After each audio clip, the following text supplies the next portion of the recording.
+2 കഴിഞ്ഞവർക്ക് integrated BEdന് RIE എന്ന് പറഞ്ഞാൽ ഈ സ്ഥലത്ത് നോട്ടിഫിക്കേഷൻ വിളിച്ചിട്ടുണ്ട്, റീജിയണൽ ഇൻസ്റ്റിറ്റ്യൂട്ട് ഓഫ് എഡ്യൂക്കേഷൻ. ഇപ്പോൾ അപ്ലൈ ചെയ്താൽ BSc ആയി, അല്ലെങ്കിൽ BA ആയി, BEdും കൂടിയായി. അത് കഴിഞ്ഞ് PG പോണ്ടവർക്ക് പോവാം. ഇവർ റെഗുലറായിട്ടേ പറ്റൂ.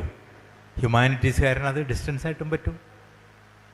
അങ്ങനെ ചില ഗുണങ്ങൾ നമുക്കുണ്ട്. ഓക്കെ, അപ്പോൾ ഇൻ്റഗ്രേറ്റഡ് BEd RIE ഒന്ന് അപ്ലൈ ചെയ്തോളൂ. അത് അറിഞ്ഞില്ലല്ലോ വിളിച്ച്. വീട്ടിലേതാ പത്രം? മനോരമ. മാതൃഭൂമിയിൽ വന്നിട്ടുണ്ട്, ഞാൻ കട്ടിങ് കാണിച്ചു തരാം. സമയമുണ്ട്, ഭാഗ്യവശാൽ. വേറെ ഒരുപാടെണ്ണം കഴിഞ്ഞു പോയി. അപ്പോൾ കുട്ടികളെ, ഇവർ നിങ്ങൾക്ക് വേണ്ടി ചെയ്യുന്ന സേവനം എന്ന് പറഞ്ഞാൽ നിങ്ങൾ വിചാരിക്കുന്നതിന് എത്രയും അപ്പുറമാണ്. നിങ്ങൾക്ക് എല്ലാവർക്കും കുറേ, ഞാൻ വേറൊരു സ്ഥലത്ത് നാളൊരു സ്ഥലത്തൊരു പരിപാടിക്ക് പോയി, നാദാപുരത്തിനടുത്ത്. വലിയ ഭയങ്കര പൈസ ഉള്ള മഹല്ല. 2000 റുപ്യ ഇതുള്ള ഈ സ്റ്റീലിൻ്റെയും ഇതിൻ്റെയൊക്കെ ആയിട്ടുള്ള വലിയ